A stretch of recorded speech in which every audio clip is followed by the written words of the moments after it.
Hello viewers and welcome to another episode of Market Ecos. Harshad Mehta scandal के बाद Indian stock markets का अगला बड़ा फॉल आया 2004 में, जो कि एक इलेक्शन ईयर था। एग्जिट और ओपिनियन पोल्स के अनुमान से एनडीए क्लियर मेजॉरिटी से जीतने वाली थी, लेकिन the election results were shocking. Against all odds, UPA government won the elections with 335 seats out of 543 seats. Indian stock market retaliated and 17th May 2004 को BSE Sensex 15.52% से गिरा, जो कि उसके हिस्ट्री का बिगेस्ट फॉल था। इस फॉल का एक और कारण भी था। सेबी के इंक्वायरी के बाद रिवील हुआ कि UBS नामक एक फॉरेन इंस्टीट्यूशनल इन्वेस्टर ने लार्ज स्केल सेलिंग की थी अपने इन्वेस्टर्स के बिहाफ पर। इससे आर्टिफिशियल सेलिंग कहते हैं, जिसकी वजह से मार्केट में भारी गिरावट दिखाई दी। लेकिन मार्केट कुछ ही वक्त में इलेक्शंस और आर्टिफिशियल सेलिंग के शॉक से उभरा और 2 जून 2004 में सेंसेक्स पहली बार 6000 से ऊपर के लेवल पर क्लोज हुआ। इस रैली के मुख्य कारण थे पाकिस्तान से सुधरे संबंध, स्टील के प्राइसेस में सर्ज और गुड कॉर्पोरेट परफॉर्मेंस। अगले 2 सालों में यानी कि 2005 से 2007 के दौरान सेंसेक्स ने 6000 पॉइंट से 20000 पॉइंट्स तक की रैली की। ये एक अनप्रेसिडेंटेड इवेंट था।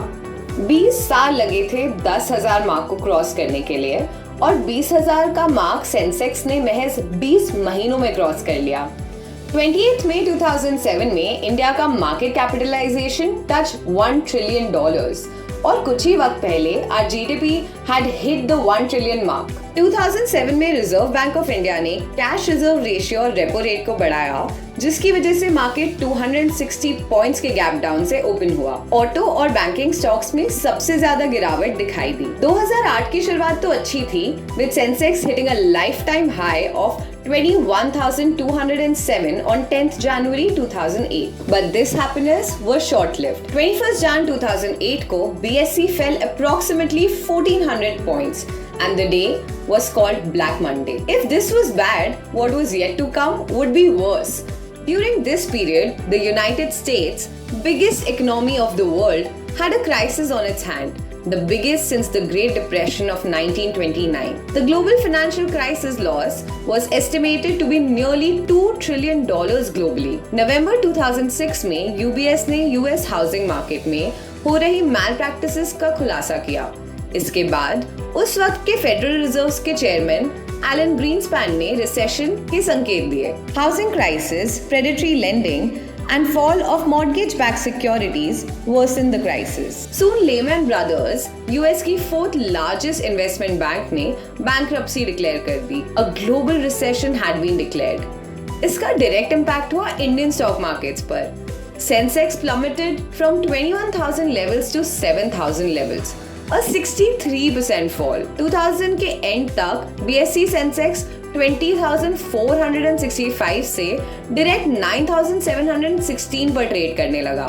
Stocks that took some of the biggest beating included the likes of J Corporated Limited, which went from 1,100 rupees levels to 83 rupees levels and is yet to recover as its current market price is around the 300 rupee level. Unitech Limited, a real estate company, fell from its peak of 520 rupees to 23.10 rupees between January to November 2008. The stock currently trades at 5 rupees levels.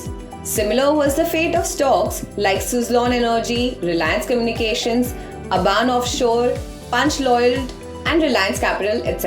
इस झटके से market को उभरने में थोड़ा वक्त लगा, लेकिन इस फॉल की वजह से stocks are available at dirt cheap prices.